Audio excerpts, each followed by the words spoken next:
Folks, welcome into College Football Breakdown with Joe Lisi, who sits at 30-14 on the college football season year to date. Let's bring him in. Joe, you're hot, man. How's it feel? Looking forward to a great week number 11, some marquee battles this coming weekend. I can't wait, Drew. This is what it's all about. Let's get right into it. In the Big Ten, we got Nebraska at Minnesota. Looks like Minnesota laying 2.5. 47.5 the total. This one on FS1. How you betting this Big Ten matchup, Joe? Yeah, this is an intriguing battle. Nebraska's won the last two by 15 points per game, and I like the Cornhuskers in this matchup.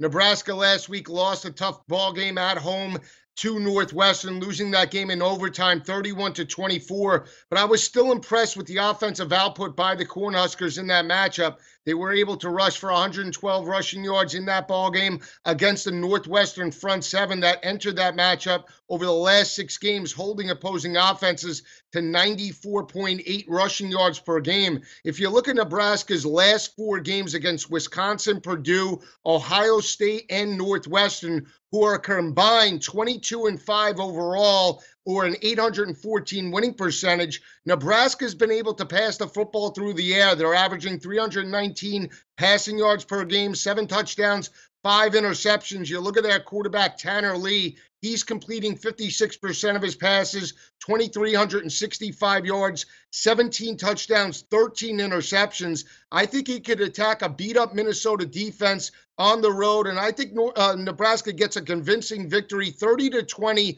over Minnesota. A couple factors why I don't like Minnesota in this ballgame is Minnesota entering this matchup from a passing perspective is only completing 19 of 56 passes. That's 33%. 260 yards, 1 touchdown, 3 interceptions over the last 3 games. During the same span, you look at third down conversions as well. They're only converting 11 of 40 third downs. That's 27%.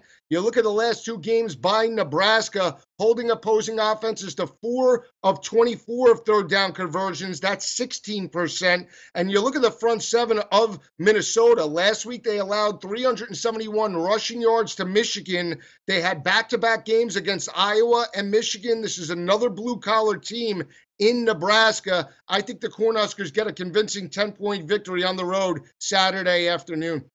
All right, Joe. So on the Cornhuskers, plus 2.5 in the first game. Also at 12 noon in the ACC on ESPN2, we have NC State at Boston College. 52 the total, and sidewise you want to shop around with this one. On SBR odds, you can find NC State minus 2.5 at Jazz, or minus 3 if you're looking to bet on BC. You can find that pretty much everywhere else on SBR odds right now. Joe, which one are you looking to bet, the underdog or the favorite in this ACC matchup? Yeah, I like Boston College here. From a series perspective, Boston College has won 3 of the last 5 by 13.3 points per game. They picked up this win last year in Raleigh, 21-14. Boston College does have a bye week, an extra week of preparation. And you look at the last 4 games by NC State. They played Pittsburgh, they played Notre Dame, they played Clemson. Now they go on the road to Chestnut Hill to face Boston College. This is their 3rd road game over the last 4 games. You look at the rush defense of NC State heading into this ball game. In back-to-back games against Clemson and Notre Dame, they've allowed over 500 yards of rushing offense. They allowed 318 to Notre Dame. They allowed 224 to Clemson. They now go on the road to face a blue-collar, run-heavy offense in Boston College that's averaging 199 yards on the ground with their leading rusher, A.J. Dillon, that leads the team with 843 rushing yards and 7 touchdowns. You look at NC State's quarterback as well, Ryan Finley. He has thrown 3 interceptions over the last 2 games. Prior to that, he did have 313 consecutive passes without an interception. And you look at the secondary of Boston College over the last 3 games, they've played very well. They are holding opposing offenses to only 46% in terms of completion percentage, have only allowed 2 passing touchdowns, 5 interceptions during that span. They have the extra week of preparation and are looking to become bowl eligible at 5-4. I think BC picks up a close 10-point victory in Chestnut Hill Saturday afternoon over the Wolfpack. And Joe, you bring up BC having a lot to play for in terms of bowl eligibility. What about NC State on the other side, losing to Clemson? It's tough to see Clemson losing 2 more ACC games. So losing the tiebreaker to them and getting to the ACC championship is really a long shot. So as far as something to play for, NC State, you can really question that. Do you bring that into your handicap? I don't bring it I mean, NC State will be into this ball game. I just think that from a fatigue standpoint and an emotional standpoint, they've had to back-to-back emotional games on the road against Notre Dame and then face Clemson for possibly an ACC title. They've dropped 2 straight. And like I said, this is their 3rd road game over the last 4 games. From a travel perspective, I think that factors in more as opposed to an emotional factor. I think they'll be into this ball game, but where are they from a fatigue standpoint? That's why I like the fresher team in Boston College and their ability to run the football between the tackles with A.J. Dillon going up against maybe a fatigued defensive front 7 led by Bradley Chubb. Could be the matchup that plays out in Chestnut Hill Saturday afternoon. And Joe, you got a foursome of 12 noon kicks on Saturday. We got Texas Tech versus Baylor in the Big 12. Looks like Texas Tech is laying 7.5 pretty much across the board at all the sports books on SBR odds. Bovada's hanging an 8, so going out there with a little bit of opinion with Bovada. 72.5 the total. You looking to bet on the Red Raiders or in Baylor in this one, Joe?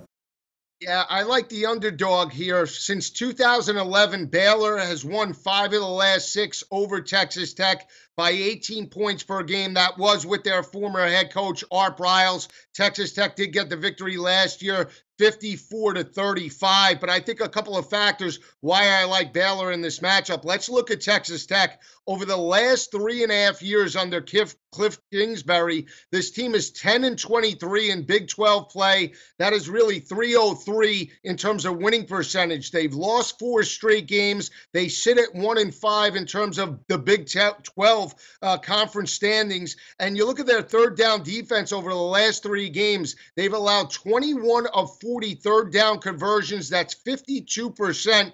They're going up against a blue-collar team in Baylor that did get a victory last week against Kansas. These kids are fighting hard. They sit at 1-8 overall, but they're still playing out the season for their head coach, Matt Rule. And I look at their quarterback, Charlie Brewer, that has completed 65% of his passes, 654 yards, 5 touchdowns, 1 interception. I think he can move the football on Texas Tech's defense. And you look at Baylor's defense over the last 3 games against West Virginia, Texas, and Kansas. In terms of run support, they're only allowing 138 rushing yards per game, and they've held those opponents to 12 of 42 or 28% on third down conversions. That's what I look at. Baylor's playing out, but they're playing for their head coach. They're fighting hard each and every week and getting better from a defensive standpoint as the season progresses. I don't like where Texas Tech is under Cliff Kingsbury. They do this each and every year. I think Baylor does get a convincing 7 to 14 point victory over Texas Tech in this matchup. Do you like Baylor outright, huh, Joe? Yep, Baylor outright. I think they get the outright victory. It's on a neutral field. I think they get the outright victory over Texas Tech this coming Saturday. Good stuff. Going with the underdog in that one. For record-keeping purposes, Baylor +8 at Bovada right now on SBR odds. And to finish out the foursome of 12 noon kicks, we got one in the ACC, one of the more underrated venues in all of college football, Bobby Dodd Stadium. We got VT versus GT, Virginia Tech versus Georgia Tech. Looks like Virginia Tech laying 3 on the road, total of 50. This is a tough matchup, Joe. I mean, Virginia Tech kind of got pushed around against Miami up front, now having to kind of reset here, get ready for the option. What do you think, going with the underdog or the favorite in this one? No, I like the favorite here in Virginia Tech to bounce back. I'll tell you why. From the series perspective, these games have been very close. Virginia Tech has won 3 of the last 5 by only 4 points per game. The last 5 games have been decided by 5 points per game. Traditionally, these games are very close. Georgia Tech didn't get the 30-20 victory over Virginia Tech in Blacksburg last year. But you look at last weekend's performance, Virginia Tech came out flat. They got dominated by Miami 28-10, but I still like the defense of Virginia Tech heading into this ball game. Let's look at the offense first for the Hokies. They're rushing for 171 yards on the ground, passing for 258 through the air with their quarterback, Josh Jackson. They have some playmakers like Trayvon McMillan at the running back position, along with Cam Phillips, that could stretch Georgia Tech's defense vertically. But I look at this front seven of Virginia Tech as being the difference in this ball game. They're holding opposing offenses to 122 rushing yards per game, only giving up 178 passing yards per game. They're +5 in turnover margin, but the most important factor is that they're holding opposing offenses to 24% on third down conversions. This is a speedy defense by Bud Foster that can run sideline to sideline to defend the triple option. You look at Georgia Tech heading into this ball game, a one-dimensional offense. They're rushing for 331 on the ground, only passing for 83 yards through the air. They're coming off a disappointing 40-36 road loss to Virginia. But I think this is a beat-up defensive team by Georgia Tech. You look at their last four opponents, Wake Forest, Miami, Clemson, and Virginia. Those opponents are a combined 27-8. Or a 771 winning percentage. You look at the last four games by Georgia Tech secondary, they've allowed 254 passing yards during that four-game stretch, 8 touchdowns, 2 interceptions. This is a defense that enters this ball game allowing 127 rushing yards on the ground and 206 through the air. I think Josh Jackson can exploit that secondary. I think Virginia Tech has more balance offensively, and they're fresher team at this point in the season. I think Georgia Tech's getting worn down by the schedule, and I do feel that Virginia Tech gets a convincing 20-point road win in Bobby Dodd Stadium over the Yellow Jackets Saturday afternoon. All right, the Hokies going into ATL, coming out with the victory, according to Joe. -3 right now on the Hokies. We got, finish us off, Joe, 3:30, West Virginia, Kansas State. Kansas State -2.5. Pretty much across the board. We got one -2 at Bookmaker right now. 62.5 the total. This one can be seen on ESPN2. How you betting this Big 12 matchup, Joe? Yeah, the last two games, Drew, have been decided by a total of 2 points. West Virginia got the victory last year in Morgantown, 17-16. 2 years ago in Manhattan, Kansas State picked up a 24-23 win over the Mountaineers. But I like West Virginia here. I picked them last week as a favorite against Iowa State. They didn't disappoint. They rushed for 208 yards on Iowa State, were able to pass for 316 against a very solid Iowa State defense. That was a solid home effort by Will Grier and the crew. I look at this ball game. When you look at the offensive perspective, West Virginia's balanced. They're rushing for 166 on the ground. They're passing for 349 through the air. And I think the difference is Will Grier. He's completing 65% of his passes, 3,068 yards, 30 touchdowns, 10 interceptions. You look at West Virginia's defense last week. They held David Montgomery and Iowa State to 101 rushing yards on the ground. You look at Kansas State overall. I think West Virginia can exploit Kansas State's secondary. They're giving up Kansas State 295 passing yards per game over the last 3 games against Oklahoma, Kansas, and Texas Tech. They've allowed 3 straight games in which they've allowed over 400 passing yards per game. And when you look at Kansas State's body of work now, they have 5 wins. 1 came against an FCS opponent. The other 4 wins, Drew, are against opponents with a combined overall record of 7-29 or 194 winning percentage. They beat Charlotte, Kansas. They beat also Baylor and Texas Tech. None of those teams have a winning record. 3 of them are 1-8 overall. And you look at Kansas State's offense, they're rushing for 184 yards on the ground, only passing for 193 yards through the air. I think West Virginia starts fast, puts the pressure on Kansas State's offense to match them score for score. And I think this is a convincing West Virginia road win. I think they pick up a 37-20 win in Manhattan Saturday afternoon against the Wildcats. All right, Joe, so you got 4 underdogs, 1 favorite. We got West Virginia +2.5, Virginia Tech -3, Baylor +8, BC +3, and Nebraska plus 2.5. Look for Joe on Twitter at @GoForThe2. He's 30-14 against the number so far this year. Absolutely killing it. Joe, congrats, man. Hey, let me ask you about college football playoff wise. What do you think? I'm seeing some sports books out there showing Alabama minus 130, even minus 140 against the field to win the national championship. Do you think that's a little out of hand? They're getting a little too much respect there? I do. I think they have a tough matchup against Mississippi State this coming Saturday. I mean, from a series perspective, Alabama's won 9 straight over the Bulldogs by 23.5 points per game. They picked up this victory 51-3 over the Bulldogs in Tuscaloosa last year. But I thought they got beat up on both sides of the ball by LSU, even though they won that matchup by 14 points. It was a blue-collar, physical type of game. Alabama had a lot of injuries on the defensive side of the ball. They go on the road to a difficult environment in Starkville. This is a Mississippi State offense that's averaging 259 rushing yards per game. They're holding opposing offenses to 127 rushing yards on the ground and only 168 passing yards per game.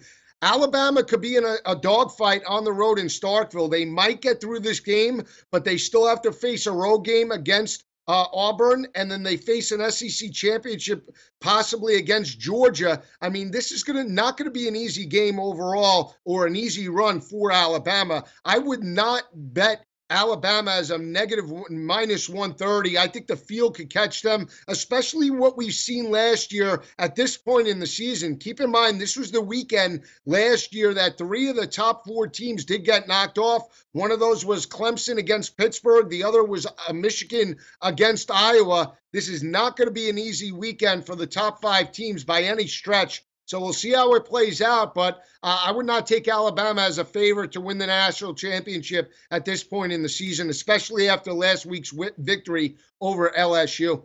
Great point, Joe. Yeah, that was week 11 last year. 3 of the top 4 went down. What about this weekend? You think something like that could happen? I mean, if you had to say how many of the top 10 teams lose, what would you say?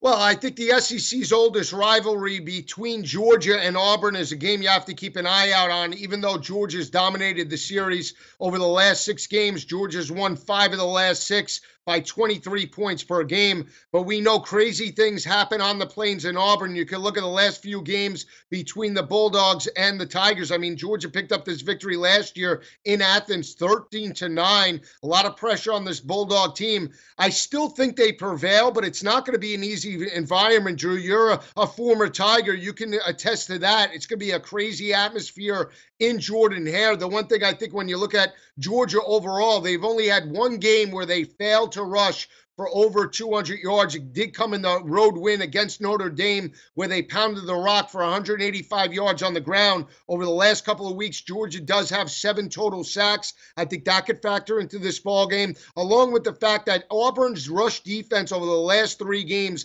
has allowed 157 rushing yards on the ground against SEC competition. Going up against that run-heavy offense of the Bulldogs could be the matchup that you want to see play out. But Georgia could be on upset alert, along with Notre Dame. I mean, this is not going to be an easy game on the road in Miami. I really feel that Miami has the speed to run sideline to sideline to contain Brandon Wimbush, keep him in the pocket, and force him to beat them over the top. Brandon Wimbush is only completing 51% of his passes. You look at Miami, they're plus 11 in turnover margin. They're holding opposing offenses to 197 passing yards per game. Over the last 3 games, they forced 9 interceptions, and they're the more complete offense. They're rushing for 173 yards on the ground with their running back Homer and their quarterback Malik Rozier passing for 287 through the air. I think they could jump up on Notre Dame, especially at home, put the pressure on Notre Dame as well. If Notre Dame falls behind, can Brandon Wimbush lead them back?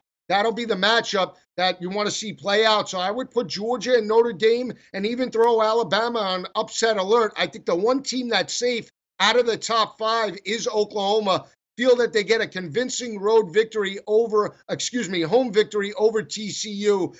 TCU hasn't thrown a touchdown pass over the last couple of weeks, and they're only converting 29% on third down conversions over the last couple of weeks.